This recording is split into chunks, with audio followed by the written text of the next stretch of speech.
So how to pull home. So I want to talk about, I had a few issues with a student this week when we were doing an immersion. He had a few issues with pulling girls home, and I just want to cover that real quick right now. As you guys can see, Sydney, Australia. We're in the Circular Quay, the beautiful Circular Quay. The Opera House is over here as well. And just out, might do a few sets out here while we're here as well. But beautiful Sydney, Australia. So, how to pull home. There was a few issues with my student this week where what he did was he thought, which is kind of conventional wisdom, is that he should take a girl out to a bar and have a few drinks with her, and that will kind of lubricate the whole date and increase his chances of pulling her home.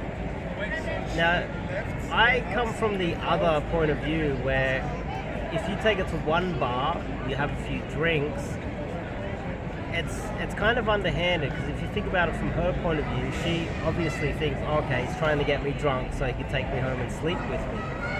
Quite often women will think that way, depending on how conservative she is. And if she's conservative and she's a good girl, she's more likely to think that. The more slutty she is, the less likely she is to think about that. She's like, oh, free drinks, and then go back to his place.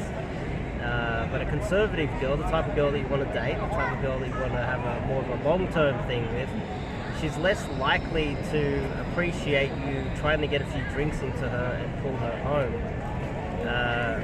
So this is something that I would try to warn guys not to. You don't have to drink before taking a girl home.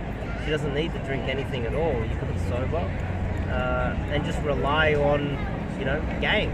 Rely on your personality and have the confidence in yourself that you're going to be able to pull her successfully. The other aspect of it was there was another girl where he tried to pull her to a restaurant, and the restaurant was closed, and instead of bouncing her somewhere else, he tried to pull her straight home. She gets to the front door of his hotel, the elevator, and she's like, whoa, are we going upstairs? And she panicked and goes, oh no, I'm not going home with you, I'm not going to your bedroom. And it was a failed pull. So these are just two scenarios that kind of can get in your way when it comes to pulling girls home. Another aspect is, if your room or your apartment is too cluttered, I would say minimalist is the best way. The highest probability of success is when you're more of a minimalist. So if you have clothes all over the floor, you have all of these little things all over the table and it's cluttered, that kind of reflects your mind. And if you look like your apartment looks like a mess, there's just too many things going on, from my experience, that lowers your, you maybe just look dirty, you come across lazy, you come across, it projects a lot of things that you don't really want women to be thinking about you. So minimalist, clean apartment. On top of that, you don't need to get them drunk to pull them home. Now, how many times should you bounce a girl before pulling home? This is really important. Now, if you're just bouncing her to one place, like you're having one drink and then you're pulling directly straight home, it's a little bit up and down whether that's a good idea. I would like to see guys bounce maybe twice, maybe even 3 times. And it could even be just like bouncing to buy some chewing gum or buy some ice cream, or bouncing to buy a coffee or something like that, and then bounce to another place where you eat, and then maybe you go, okay, well, let's go for a walk in the park, and then try to pull home. Try to at least build some sort of rapport on multiple different locations while outside before pulling back to your apartment. Quite often they can feel more comfortable with you until that way just tends to work a little bit better. They build rapport with you, they trust you a little bit more, but if you're going boom, straight home, it does increase the probability of you getting destroyed and her not trusting you and not wanting to go upstairs. Another aspect is that to pulling is What if you're pulling her home and you get close to your home and she starts to notice, she starts to act a little bit nervous and you don't notice it, sorry. There is a risk there that if you don't really notice her being nervous and you just pull because you're not really aware of her feelings, you're less likely to have a successful pull. A lot of guys pull girls home. Sometimes there's some guys that will pull 10 girls per year and only 5 of them they'll sleep with them. Their pull to lay ratio decreases over time because they're not aware of her feelings and don't show enough empathy. Now, I've had a lot of students where they've tried to pull and I've like mic'd them up. I can see what's happening. I can hear what's happening and I can tell that the girl's starting to get a little bit nervous, but my student is not aware of that and he tries to pull regardless.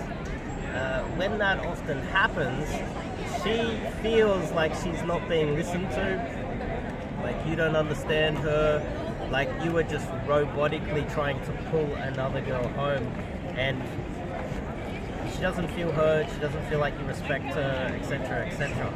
If you're capable of seeing those slight little changes in her behavior, her body language, etc., and pull back, you're more likely to have success. Here's an example. It's a hard concept to understand, but let's just say you pull a girl back to your apartment, you start to notice just before you get to the front door that she starts to feel a little bit nervous. So instead of going and trying to open the door and try to pull her regardless, you slow down, you go, hang on, I forgot something, let's go back. Let's go back to the shop, I need to buy something from the local supermarket, I need to buy some more food or whatever, let's go for another walk.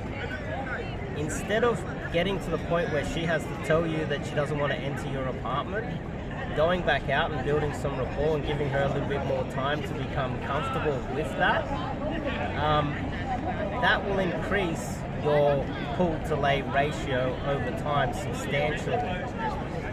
And it takes a little bit of experience, it takes a bit more feel, and you can gain those skills, but it does come from you showing empathy from her, watching her and being, how can I word this, like being aware of her feelings and showing empathy and actually worrying that making sure that she's comfortable, right?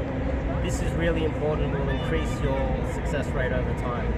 So these are a few things I wanted to talk about. Hopefully that made sense. Hopefully that helps you guys. Top link in the description to check out the website. If you're in Sydney, Australia, you're going to do some coaching with myself, go to the website, sign up, fill out the coaching form, and do some coaching with myself. Otherwise, I've got over 500 or more videos here on this channel. I've got 300 blog posts on the website. Skim through those, check them all out, and if you want to do some coaching, go to the website. I'll see you guys in the next video. See you later.